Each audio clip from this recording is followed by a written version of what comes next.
The world feels like it's on fire right now, particularly if you're a trans person living somewhere such as the US. The far right continues to launch attack after attack, horror after horror, never giving us a break, making it feel like the entire world is against us.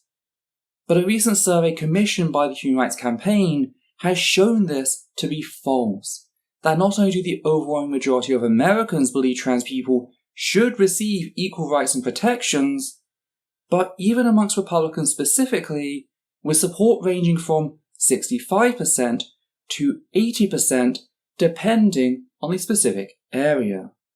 And that is worth keeping in mind as we continue to fight.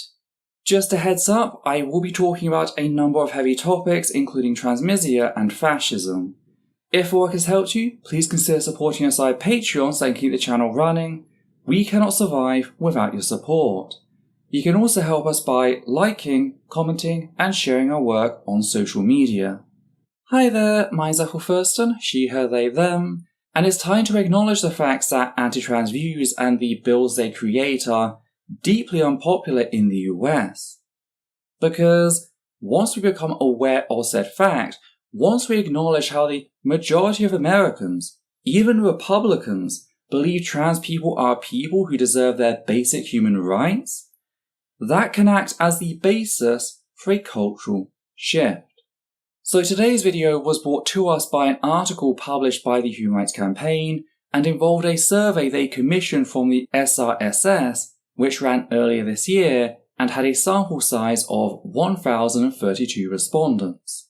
Now, on top of asking respondents their gender, ethnicity, and political party, they made a series of 4 statements and asked respondents to rate how strongly they agreed or disagreed with said statements. Those statements were: on healthcare, transgender people should have the same ability as anyone else to get the healthcare they need. On general rights, transgender people should have the same rights and protections as everyone else.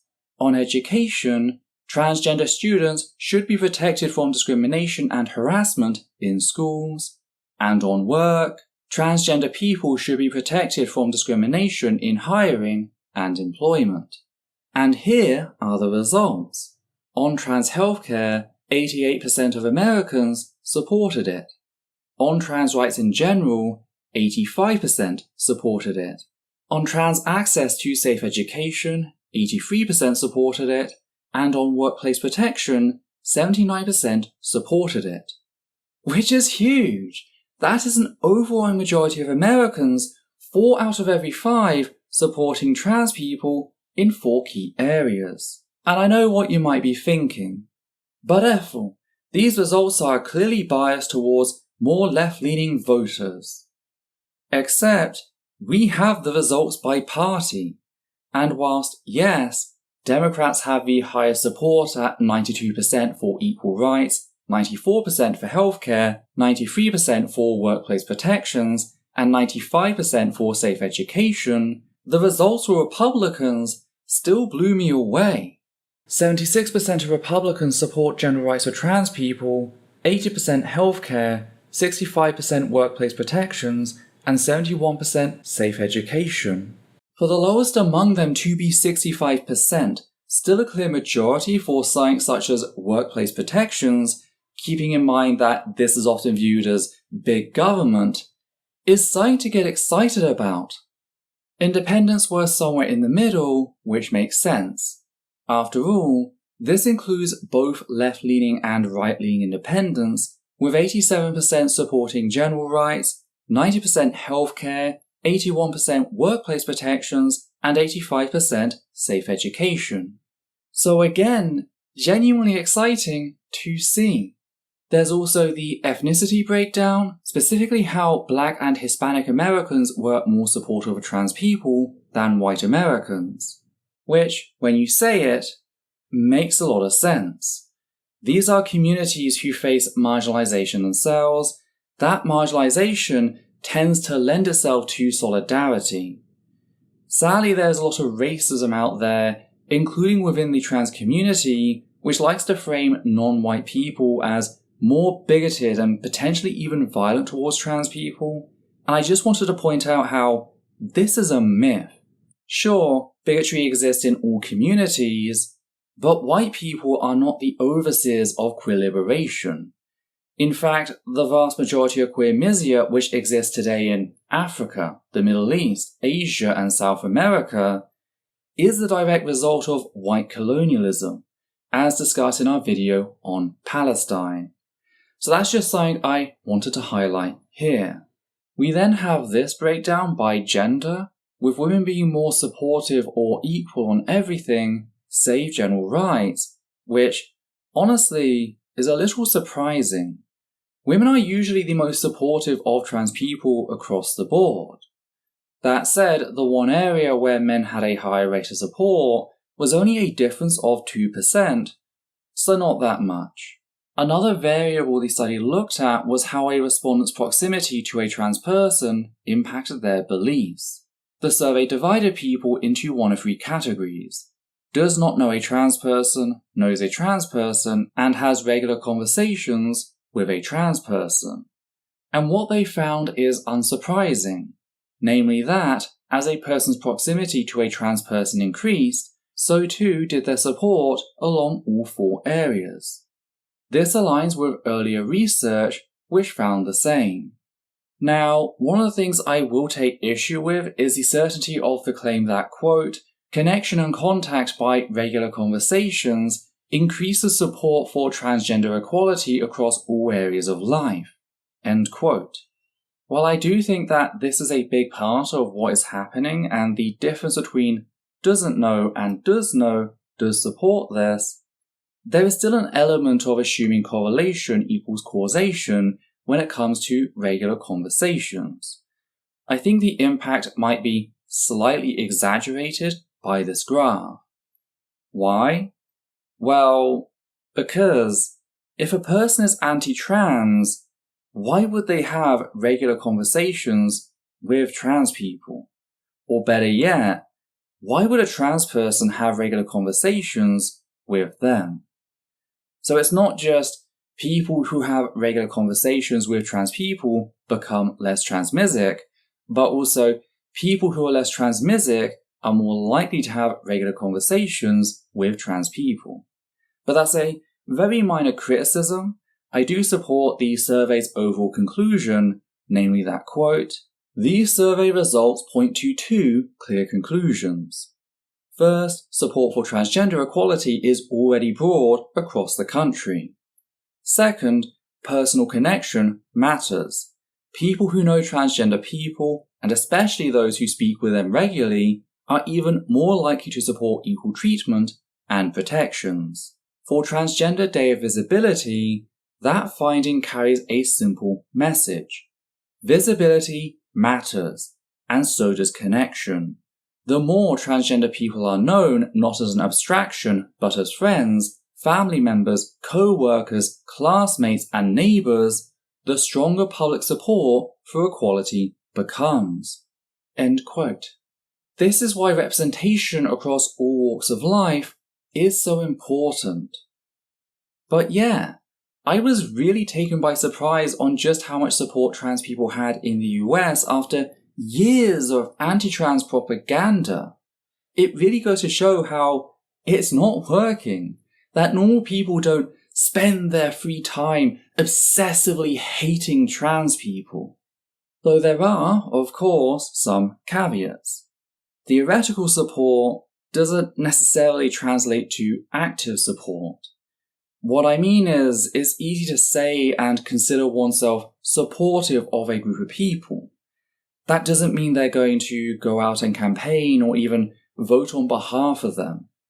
It can be true that a person supports trans people in theory, but views said support to be a much smaller priority. Relatively speaking, that they'll vote for a candidate they support on priority issues in spite of their anti-trans stance. I mean, that's kind of a given, seeing how the Republican Party is currently leading the charge against trans people in the US. But the message to take away from that is not despair, but the hope for growth.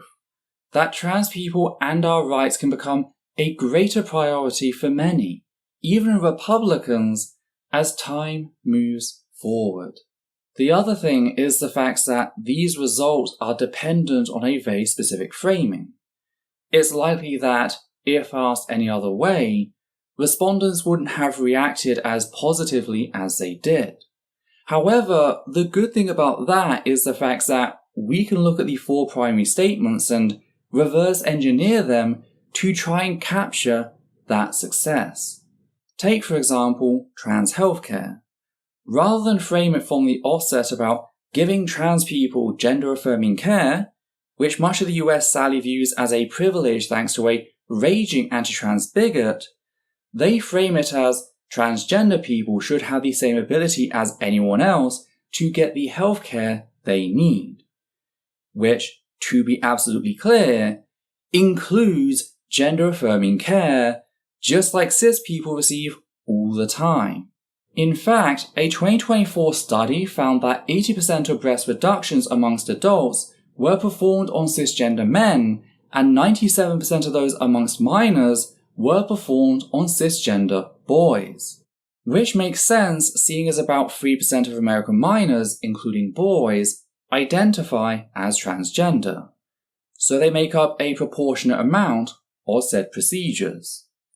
Point is, using this framing highlights that this is not special treatment or a privilege, but rather trans people receiving the same care as everyone else, something which is far more likely to provoke a support response from someone who might otherwise not give it.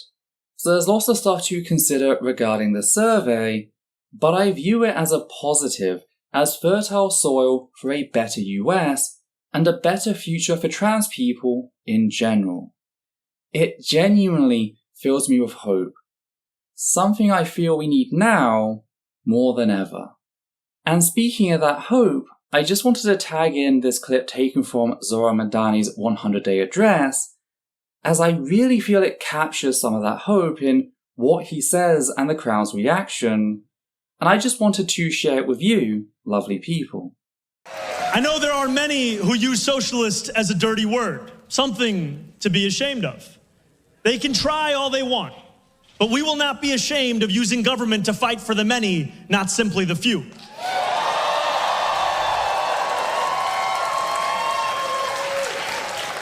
We will not be ashamed of adding more heat pumps to NYCHA buildings in the Rockaways, or building more supportive housing in Harlem, or standing steadfast alongside our trans neighbors.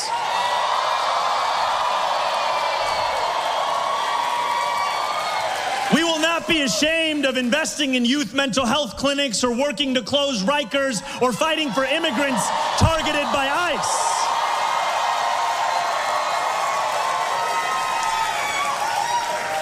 To any New Yorker, whether you're under attack from the federal government's cruelty or suffocating under the affordability crisis, we will stand beside you.